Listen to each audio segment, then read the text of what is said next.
குமார் தந்திரமாக தன் கடையில் வைத்திருந்த கெமிக்கல் பாக்கெட்டை எடுத்து பாட்டியின் கையில் வலுக்கட்டாயமாக திணித்து விட்டு, ஹே வேலு, பாருடா உங்க அம்மாவ. என் கடையில கெமிக்கல் பொடிய கலந்து என் வியாபாரத்தை அழிக்க வந்திருக்கு. மாட்டிக்கிட்ட உடனே முழிக்குது பாரு. ஐயோ, பொய் பேசுறான் வேலு. நான் நல்ல வார்த்தை சொல்லதான் வந்தேன். இந்த பொடிய இவன் தான் என் கையில திணிச்சான். பாத்தீங்களா மாமா, நாமளும் பாஸ்ட் ஃபுட் கடை ஆரம்பிக்க போறோம்னு தெரிஞ்சு குமார் அண்ணன் கடையை கெடுத்து நம்ம பேரையும் கெடுக்க பார்த்திருக்கு இந்த பாட்டி. என் மானத்தையே வாங்கிட்டாயே. உன்னை வீட்டுல வச்சிருந்தா என் வாழ்க்கையே நடக்க விட மாட்டேன். மரியாதையா வீட்டை விட்டு ஓடி போயிடு. பசுமையான அந்த கிராமத்துல செவ்வந்தி பாட்டி மண்சட்டியில சமைக்கிற நாட்டு ஆட்டுக்கால் சூப்புக்கும் அஞ்சரை பெட்டி கறி குழம்புக்கும் தனி ஆரோக்கிய குணமே உண்டு. ஆனா பாட்டியோட மகன் வேலுவுக்கும் மருமகள் மீனாவுக்கும் இந்த பாரம்பரிய சமையல் மேல எந்த மதிப்போ இல்ல. என்னம்மா, தினமும் காலையில எந்திரிச்ச உடனே இந்த ஆட்டுக்கால் சூப்பையும் கறி குழம்பையும் வச்சு நேரத்தை வேஸ்ட் பண்ற? பக்கத்து தெருவுல குமார் அண்ணன் பாஸ்ட் ஃபுட் கடை வச்சு மாசத்துக்கு லட்சக்கணக்கில் சம்பாதிக்கிறாரு. ஆமா அத்த, மணிக்கணக்கா மண் சட்டியில கறி குழம்பு வச்சு என்னத்த சம்பாதிக்கிறது? குமார் அண்ணன் தர்ற கெமிக்கல் மசாலாவை வச்சு வானமலும் பாஸ்ட் ஃபுட் கடை ஆரம்பிக்க போறோம். நீங்க இனிமேல் வீட்ல சமைக்க கூடாது. ஏ வேலு, நம்ம பாரம்பரிய அஞ்சரை பெட்டி மசாலாவும் கறி குழம்பும் உடம்புக்கு வீரியத்தையும் ஆரோக்கியத்தையும் தருண்டா. கெமிக்கல் சாப்பாடு உடம்ப கெடுத்துருண்டா. போது நிறுத்துமா, உன் பழைய புராணத்தை கேட்க நேரம் இல்ல. குமார், என் மகனுக்கு இந்த கெமிக்கல் பொடியை கொடுத்து கடையை ஆரம்பிக்க வைக்காதீங்க. அது ஜனங்க உடம்ப கெடுத்துரும். இவ இருந்தா வேலு கடனை வாங்கி பாஸ்ட் ஃபுட் கடை வைக்க மாட்டான். குமார் தந்திரமாக தன் கடையில் வைத்திருந்த கெமிக்கல் பாக்கெட்டை எடுத்து பாட்டியின் கையில் வலுக்கட்டாயமாக திணித்து விட்டு, ஹே வேலு, பாருடா உங்க அம்மாவ. என் கடையில கெமிக்கல் பொடிய கலந்து என் வியாபாரத்தை அழிக்க வந்திருக்கு. மாட்டிக்கிட்ட உடனே முழிக்குது பாரு. ஐயோ, பொய் பேசுறான் வேலு. நான் நல்ல வார்த்தை சொல்லதான் வந்தேன். இந்த பொடிய இவன் தான் என் கையில திணிச்சான். பாத்தீங்களா மாமா, நாமளும் பாஸ்ட் ஃபுட் கடை ஆரம்பிக்க போறோம்னு தெரிஞ்சு குமார் அண்ணன் கடையை கெடுத்து நம்ம பேரையும் கெடுக்க பார்த்திருக்கு இந்த பாட்டி. என் மானத்தையே வாங்கிட்டாயே. உன்னை வீட்டுல வச்சிருந்தா என் வாழ்க்கையே நடக்க விட மாட்டேன். மரியாதையா வீட்டை விட்டு ஓடி போயிடு. குமாரின் தந்திர பொய்யை நம்பி பெத்த தாயை விரட்டினான் வேலு. ஆனா செவ்வந்தி பாட்டி தளரல. ஊர் எல்லையில ஒரு சின்ன தள்ளு வண்டிய போட்டு தன் அஞ்சரை பெட்டி சமையல தொடங்கினாங்க. செவ்வந்தி அக்கா, உன் கறி குழம்பும் சூப்பும் சாப்பிட்டா நாள் முழுசும் வெயில்ல உழைச்ச உடம்பு வலி பறந்து போகுதுக்கா. சாப்பிடுப்பா. பசியோட வர்றவங்களுக்கு அன்பா சமைச்சு போடுறதுதான் இந்த செவ்வந்திக்கு நிம்மதி. வேலுவும் மீனாவும் உணவில் குமார் கொடுத்த கெமிக்கல் பொடிகளை தூவி சமைத்து விற்கிறார்கள். சில நாட்களிலேயே அதை சாப்பிட்ட ஊர் மக்களுக்கு கடுமையான வயிற்று வலி ஏற்படுகிறது. ஏய் வேலு, உன் கடையில சாப்பாடு சாப்பிட்டதுல இருந்து வயித்துல தீ எரியிற மாதிரி எரியுதுடா. ஆஸ்பத்திரிக்கு போய் ஆயிரக்கணக்கில் செலவு பண்ணிட்டேன். இனி உன் கடைக்கு இந்த ஊர்ல எவனும் வரமாட்டான். என்னன்னே சொல்றீங்க? குமார் அண்ணன் கொடுத்த மசாலாவை தானே போட்டேன். மாமா, கடை போனியே ஆகலனா குமார் அண்ணன் கிட்ட வாங்கின 2 லட்சம் ரூபாய் கடனுக்கு வட்டி எப்படி கட்டுறது? உண்மையான அன்பும் ஆரோக்கியமும் இல்லாத கெமிக்கல் சாப்பாடு கடன் சுமை வேலுவின் தலையை அழுத்த தொடங்கியது. ஹே வேலு, மாசம் முடிய போகுது. நான் கொடுத்த 2 லட்சம் ரூபாய் கடனை வட்டியோட எடுடா. குமார் அண்ணன், கெமிக்கல் சாப்பாடுன்னு ஊர் ஜனமெல்லாம் என் கடைக்கு வரதே இல்ல. வியாபாரமே இல்லைன்னு. கொஞ்சம் டைம் கொடுங்க. டைமா? நாளைக்கு பஞ்சாயத்தை கூட்டுற. கடனை கட்டலனா உன் வீடும் நிலமும் எனக்குத்தான்.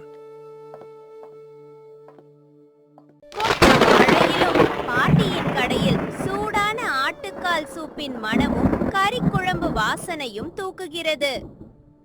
மழைத்து ஒதுங்கும் ஊர் பெரியவர் சிவராமன் அங்கே வருகிறார். செவ்வந்தி அம்மா, இந்த கொட்டுற மழைக்கும் குளிருக்கும் 1 டம்ளர் சூடான ஆட்டுக்கால் சூப் கொடுமா. இதோ தர்றேன். ஆகா, என்ன சுவை! உடம்பெல்லாம் சூடேறி மனசுக்கு அவ்வளவு நிம்மதியா இருக்கம்மா. கெமிக்கல் கலக்காத இந்த பாரம்பரிய சுவைக்கு முன்னாடி எந்த கடையும் மிக்க முடியாது. என்கிட்ட பண ஆசை இல்லனே. ஜனங்களுக்கு நல்ல சாப்பாடு கொடுக்கணும், அவ்வளவுதான். அந்த கிழவி ஒரு சின்ன சைக்கிள் தள்ளு வண்டியில ஆட்டுக்கால் சூப் விற்க ஆரம்பிச்சதுல இருந்து என் வியாபாரமே போச்சுடா. நாளைக்கு பஞ்சாயத்துல வேலுவோட வீட்டை பிடுங்கிறது இருக்கட்டும், முதல்ல அந்த சைக்கிள் வண்டிய நள்ளிரவோட நள்ளிரவா கொளுத்தி சாம்பலாக்கணும். வாங்கடா. பாட்டி தன் சைக்கிள் தள்ளுவண்டியை ஓரமாக நிறுத்திவிட்டு வீட்டுக்கு போயிட்டாங்க. குமாரும் அவன் ஆட்களும் சாக்கு மூட்டையில் மண்ணெண்ணெய் நனைத்து வண்டிக்கு தீ வைக்க வர்றாங்க.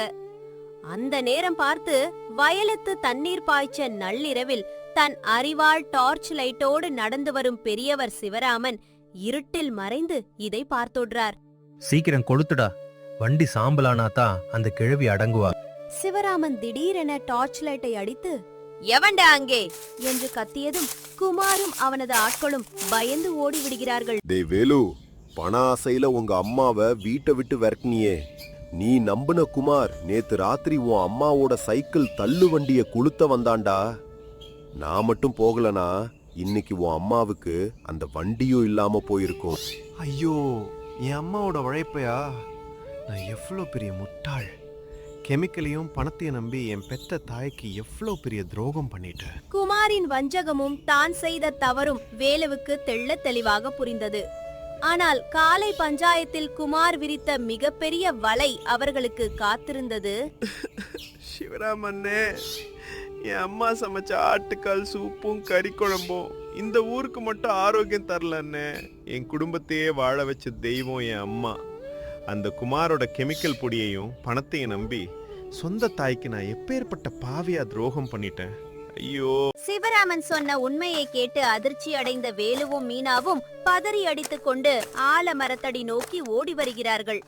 அங்கே பாட்டி வழக்கம் போல விடியற்காலையிலேயே தன் சைக்கிள் தள்ளுவண்டியை துடைத்து மண் சட்டியில் ஆட்டுக்கால் சூப் காய்ச்ச தயார் செய்து கொண்டிருக்கிறார். அம்மா, உன்னை வீட்டை விட்டு விரட்டினதும் இல்லாம உன்னை கஷ்டப்படுத்துறனேம்மா. அந்த குமார் நேத்து ராத்திரி உன் வண்டியே கொளுத்த வந்திருக்காமா. டே வேலு, அழாதலா. சிவராமண்ண வந்து எல்லாத்தையும் சொன்னார்டா.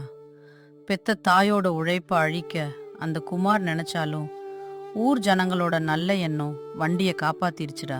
அப்போது திடீரென மீனா வயிற்றை பிடித்துக் கொண்டு, ஐயோ மாமா, வயிறு காந்தது மாமா, தாங்க முடியல. குமார் கடையில மிஞ்சின அந்த கெமிக்கல் பாஸ்ட் ஃபுட்டை நேத்து நைட்டு நான் சாப்பிட்டேன் மாமா, வயிறு எரியுது. ஐயோ மீனா, இருடி, உன்னை டவுன் ஆஸ்பத்திரிக்கு தூக்கிட்டு போறேன். வேலு மில்லடா, இந்த கெமிக்கலுக்கு ஆஸ்பத்திரி ஊசியை விட என் அஞ்சரை பெட்டி தான் மருந்து. பாட்டி அவசரமாக தன் அஞ்சரை பெட்டியிலிருந்து சுக்கு, மிளகு, சீரகம், பெருங்காயம் எடுத்து மண்சட்டியில் வறுத்து சூடான கஷாயமாக செய்து மீனாவிற்கு புகட்டுகிறார். அடுத்த சில நிமிடங்களில் மீனாவின் வயிற்று வலி தணிந்து நிம்மதியாக மூச்சு விடுகிறாள். அத்தை, குமாரரோட கெமிக்கல் பொடி என் குடலையே பொசுக்கி இருக்கு. உங்க அஞ்சரை பெட்டி மூலிகையால தான் நான் உயிரோடவே இருக்கேன் அத்தை. குமார் ஊர் ஜனங்களுக்கு மட்டும் நஞ்ச கொடுக்கலமா, என் பொண்டாட்டி வயிற்றுலயும் நஞ்ச கலந்திருக்கான். இன்னைக்கு பஞ்சாயத்துல அவனோட நெஜ முகத்தை கிழிக்காம விட மாட்டேமா. வாரா வேலு, தர்மமும் நாம செய்யற நேர்மையான தொழிலும் தான் நம்மை காப்பாற்றும். பஞ்சாயத்துக்கு நேரமாச்சு, போவோம். பஞ்சாயத்து ஆலமரத்தடியில் ஊர் மக்கள் அனைவரும் கூடியிருக்கிறார்கள். நாட்டாமை சிவராமன் நடுவில் அமர்ந்திருக்கிறார். குமார் கையில் கடன் பத்திரங்களோடு ஆணவமாக நிற்கிறான். வேலு, மீனா மற்றும் பாட்டி செவ்வந்தி கூட்டத்தின் ஒரு ஓரத்தில் வந்து நிற்கிறார்கள். நாட்டாம ஐயா, இந்த வேலு என்கிட்ட வாங்கின 2 லட்சம் ரூபாய் கடனை அடைக்காம என்னை ஏமாத்துறான். மாசம் முடிஞ்சு போச்சு. ஒப்பந்தப்படி அவன் வீடும் நிலமும் எனக்குத்தான் சொந்தம். வேலு, குமார் சொல்றது உண்மையா? பணத்தை கட்ட உன்கிட்ட ஏதாவது வழி இருக்கா? ஐயா, குமாரோட கெமிக்கல் பொடியை நம்பி என் கடையில வியாபாரமே நடக்கல. என்கிட்ட இப்போ பணமே இல்லை ஐயா. பாத்தீங்களா நாட்டாமையா, அவன் வாயாலேயே ஒத்துக்கிட்டான். அப்புறம் என்ன பேச்சு?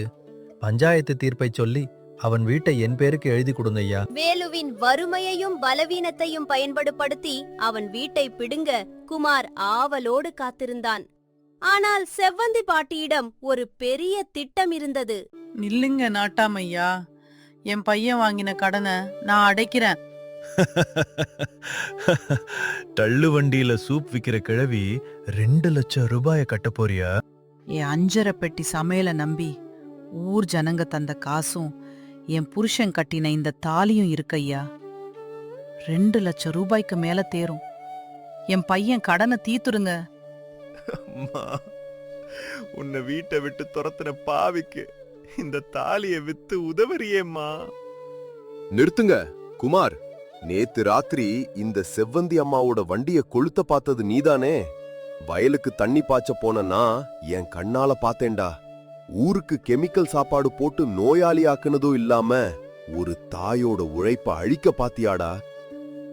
இவனை ஊரை விட்டே துரத்துந்து நாட்டாம கெமிக்கலை கொடுத்து ஊரையே கெடுத்துட்டான். பஞ்சாயத்து தீர்ப்பு இதுதான். குமார், இந்த ஊரை விட்டே போகணும். வேலுவோட கடன் ரத்து செய்யப்படுது. குமார் பயந்து தலை குனிந்தபடி ஊரை விட்டு ஓடுகிறான். வேலுவும் மீனாவும் பாட்டியை கண்ணீருடன் கட்டிப்பிடித்துக் கொள்கிறார்கள்.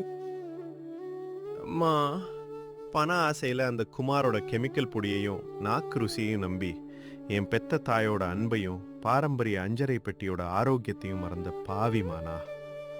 இனிமே நம்ம வீட்லயும் சரி நம்ம கடையிலயும் சரி எந்த கெமிக்கலும் நோயை உண்டாக்குற நஞ்சும் இருக்காதுமா. உன் கைமணமும் நம்ம முன்னோர்களோட அஞ்சரை பெட்டி மனமும் இந்த மண்சட்டி சமையலும் மட்டும்தான் இருக்கும். என்னை மன்னிச்சிடுமா. கெமிக்கல் தரும் தற்காலிக சுவையை விட பாரம்பரிய உணவும் தாயின் அன்பும் தான் என்றுமே நிலையானது. செவ்வந்தி பாட்டியின் அன்பும் அஞ்சரை பெட்டி சமையலும் அந்த வீட்டையும் ஊரையும் மீண்டும் வாழ